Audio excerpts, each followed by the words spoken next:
Let us now take another part of the lecture about the grammar and language guideline to be followed.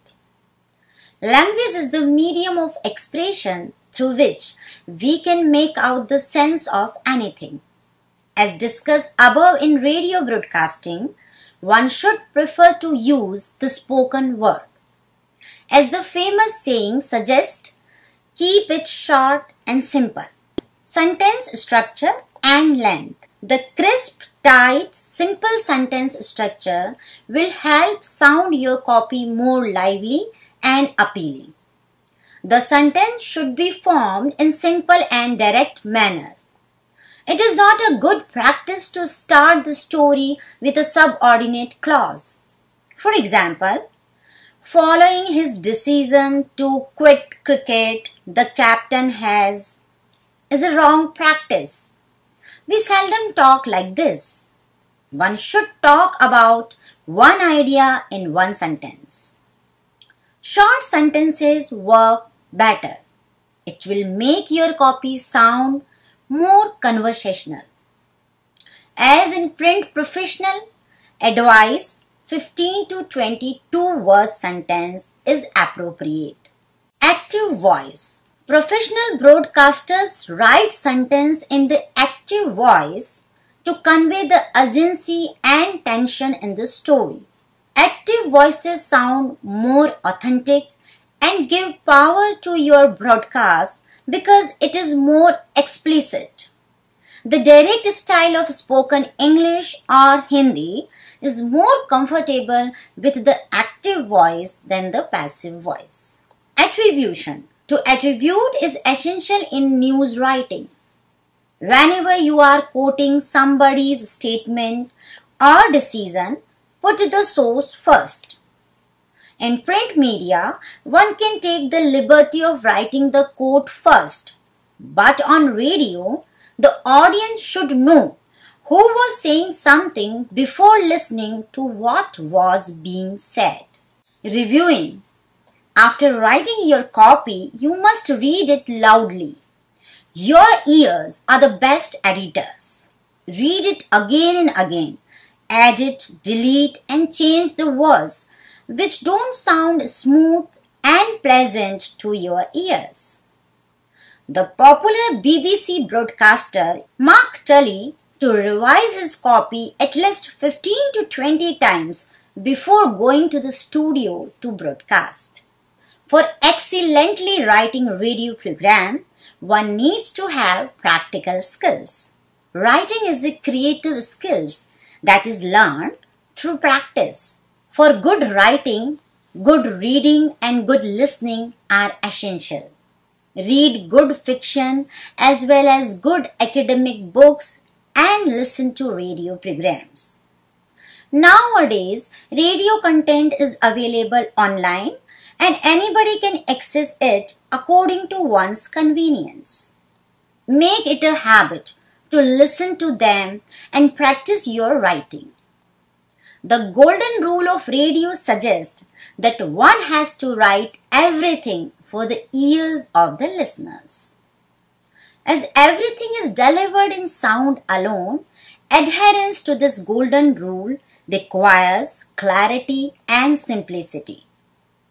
Radio broadcasting doesn't restrict the popular inverted pyramid styles of news writing, because in many reports and dispatches, a chronological representation of things become necessary. As you can see, following full circle approach is advisable.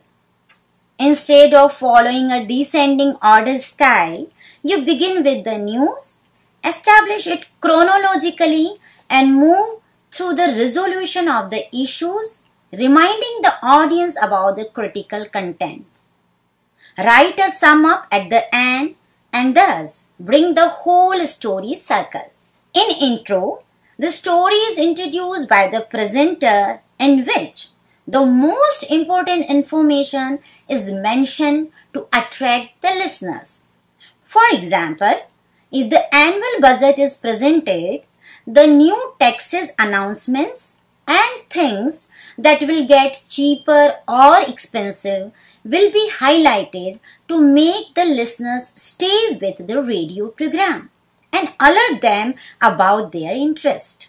The intro should be about 3 to 4 sentences or about 30 to 35 seconds. It should carry the hard facts and figures, if needed, related to the story. The intro for hard news needs to be direct and simple. If you are writing an intro for soft news or features, always try to give some interesting angle and use colorful language. You may raise questions in the intro, suggesting that they listen to the program to get the answers. The lead. The lead to a broadcast story is a bit different from print or web. In print, the first paragraph of the story deals with 5 W's and 1 H. But radio professionals prefer not to do strictly. They follow the principles of a comparatively soft lead and not to bombard the audience with all the information in the first few sentences. Understanding that the listeners may not be very attentive to the radio and the human brain also needs time to grasp. It is advised to follow a logical sequence. In the first 1 or 2 sentences, write about what happened and alert the listeners to pay attention to what is being said. It gives a brief understanding of the whole story in a simple sentences. The next one is the body. The body of the story contains various elements of the story.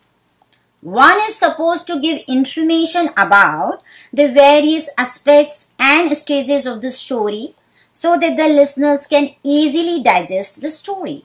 For example, in the same story about the budget presentation, the budget details will be shared like the fiscal deficit, financial deficit, known plan expenditure, and comparison with last year budget allocation. Try to use sound bites if available and weave them in the story with journalistic aptitude. The summary. The summary or the close of a broadcast story is very important in comparison to print stories. Here, you briefly explain to the listener the significance of the story and why was it important for him or her to listen to the story. You can give an editorial perspective about the story or some additional information like expected developments or scheduled events. The reporter can sign off at the end after revisiting the issues in a simple conclusion. It should remind listeners with some questions raised in their minds and asking them what could happen next. It is also advised to use touch and go style, means mention and remind the important element again while telling the story further. It helps the listener who may not have switched on the radio at the beginning of your report. Such an audience will connect with your story even if they tune on the radio later.